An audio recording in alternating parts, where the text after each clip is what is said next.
scam or is it legit? Let's find out. Double-digit thousands.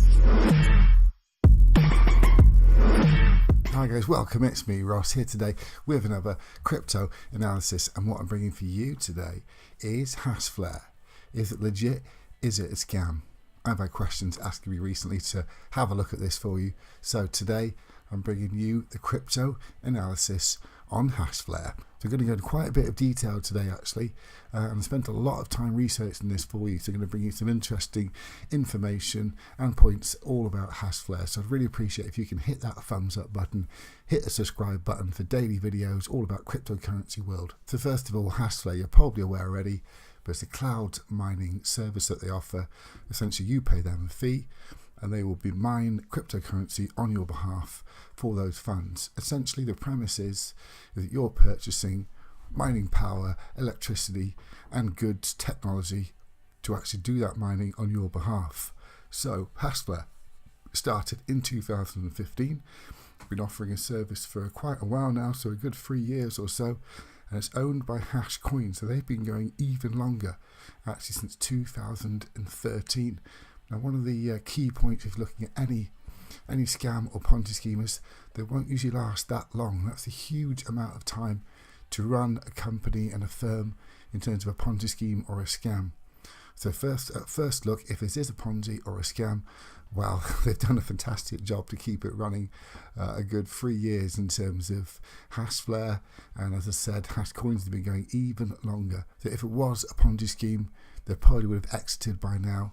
With the sort of funds and returns that they've made, I couldn't see any reason why they'd still be open today unless they're trying to avoid some serious prison time. So next thing we're going to have a look at is actually how much it costs to mine at the moment. So we're going to look at some hardware mining, which is Antminer, as well as Hashflare and Genesis. So I've had a look at this research, and actually the cost of mining seemed pretty reasonable. If we look at Hashflare here, actually the daily fee about $1.65 or $705 for a year of mining. Now Antminer are charging $440 direct from a supplier for some hardware. Now what you've got to take into account here is that the hardware versions are going to be regularly updated. So if you are purchasing hardware after a year or so, you are probably going to need to upgrade.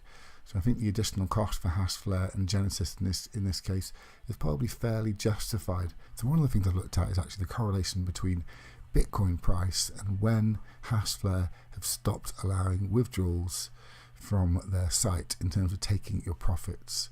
To try and see if there's a correlation between a drop in the price of Bitcoin and a time and period where Hashflare have stopped withdrawals, which would be another warning sign of a Ponzi scheme. So interestingly, they actually stopped withdrawals on December the 13th, 2017. Now I can tell you that date is just here, and that's not during a sharp dip at all. So that is definitely not a warning sign in my eyes that of a Ponzi scheme. I would expect to see a stop in withdrawals around about here, which would be a little bit of a warning sign for me that it could possibly be a Ponzi scheme. We have to think of here is that if you want to take money out of Hashflare, there needs to be liquidity in terms of the amount of funds available for people. If it was a Ponzi scheme, then a drop in price is going to mean a drop in profits for Hashflare, which could mean their liquidity is therefore reduced. So I saw an interview with a hardware miner and Hashflare. Now they actually compared the two different methods of mining, and one of the points I looked at is actually spotting a Ponzi scheme and the ways that could be looked at. So one of the things the hardware miner said, well, if you are a Ponzi scheme, they're not going to provide any proof of address of where the Bitcoin mining is taking place. So it says here, you can see by employing proof of hash rate, customers can view the blockchain and see proof that we have the hash rate we say and that we are running on full reserves and not double selling hash rate. But actually the response that we had from Hashflare was very different. They simply said, if you draw an analogy between recent projects that have deceived their clients and closed down, you notice essentially they haven't run for long. Well, we've already covered that today. But I would say that one thing I'd like to see from Hashflare would be some more evidence and proof in terms of the Hashflare legitimacy that they are carrying out that mining, whether that's looking at the address pools where mining is taking place, all the hash rate addresses so we can actually see exactly what they're doing, which I imagine by now must be carried out on a huge scale due to the amount of people that are taking part in Hashflare. So one of the things I picked up is actually offering a 10% referral scheme at the moment, which is definitely a warning sign of a Ponzi scheme in my eyes. That's a very, very high referral commission bonus that they're paying out people at the moment. Something that makes me a little bit concerned, to be totally honest with you. We'll come on to more on that a little bit later. Okay, so we've had a look at their Twitter to see if there's any evidence of their mining farm, and honestly I've checked over a good year or so and there is absolutely nothing on there to show their actual mining farm or updates of where they are. So I've been onto Instagram and they do have some photos of their mining farm there, or apparently their mining farm, which, you know, would give a slight sign of confidence, but nothing really that's going to say, well, this is absolutely legitimate. Okay, so I thought next I would move on to their team. So I've done quite a lot of digging actually on the individuals of Hashflare to see what their track record is, and especially been focusing on the founder and CEO, Sergey Potapenko.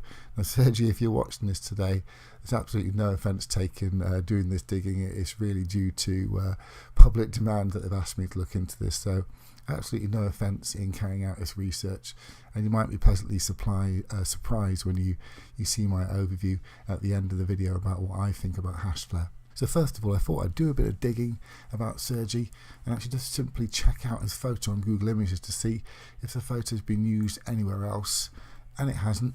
So there's no huge warning signs in terms of Sergey at the moment. He's using a legitimate photo. He's not tried to copy that from anywhere else, but I'd hope not, to be honest. So I've had a look at his LinkedIn to see where Sergey's been.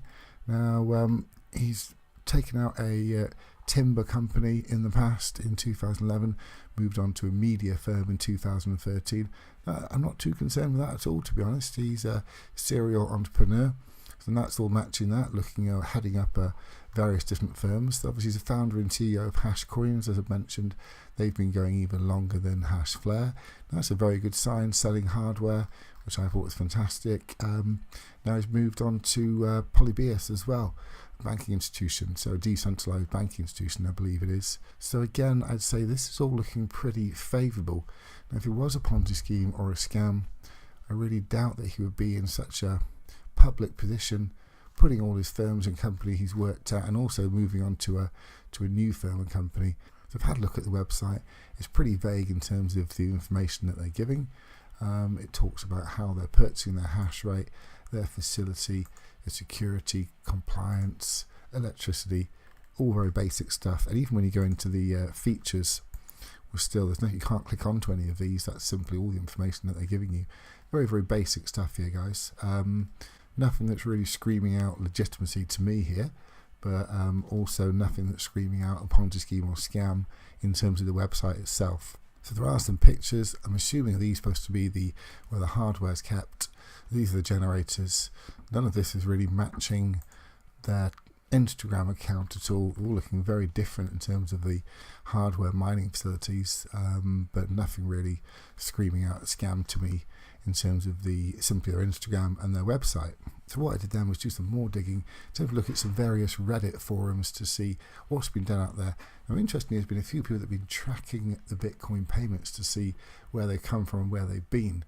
Now they actually show there's been large Bitcoin payments from Hashflare being paid out in single payments. I think there's one of 59,000 Bitcoins that were paid out as a single payment from one wallet, when an individual actually checked to see where his payment had come from. So we tracked back the history of that Bitcoin to see where it had come from. Now, it had come from one wallet, but again, I don't see that as a particular issue. If they were mining Bitcoin, they could quite easily keep that in one wallet and then have a database system which would then distribute that out to their customers. So when you actually have to look to see if there's any proof of their mining farm, there's very, very little, apart from a few pictures and photos on Instagram, on their Twitter, and on their website. I'm just going to summarise now. So we've looked at Hashflare today, and we've looked at possible reasons why it could be a Ponzi scheme or why it could actually be totally legitimate. Now I would say the main warning signs that we looked for out of a Ponzi scheme have definitely not been indicated today. So they've been running for a good few years now. They've got a decent reputation from their previous firm, and if they were a Ponzi, I don't see why they would not have exited. Also, we've seen their CEO, Sergey, and their team. They've got quite a decent presence out there in terms of their marketing. I don't see any reason why they would stick their necks on the line if it was a Ponzi scheme at this current point in time. Saying that, and Sergey has moved on to other projects now as well. So although there are a few concerns here, overall I have to say there's not enough evidence to say to me that it is indeed a Ponzi scheme. Saying that, I must say that there are many times in history we have seen large, big-scale companies that have produced fraud and the like, so it really can't be ruled out that it isn't. But from what I've seen from my evidence and research, I can't find any conclusive proof that this is indeed a Ponzi scheme. So listen, I'd love to hear your thoughts, so drop some comments down below. Let me know what you think about today's video. So I'm going to be reaching out to Hashflare on their Twitter and seeing what they think of this video. I'd really appreciate if you could share this around the crypto community as well and try and get this one viral, guys. As I said, a lot of work has gone into this one and research. I really appreciate it. If you can hit that like button, hit the subscribe button, and I'll see you for more cryptocurrency news, information, coin ideas and more very soon. Thanks for checking out today's video. Peace out, guys.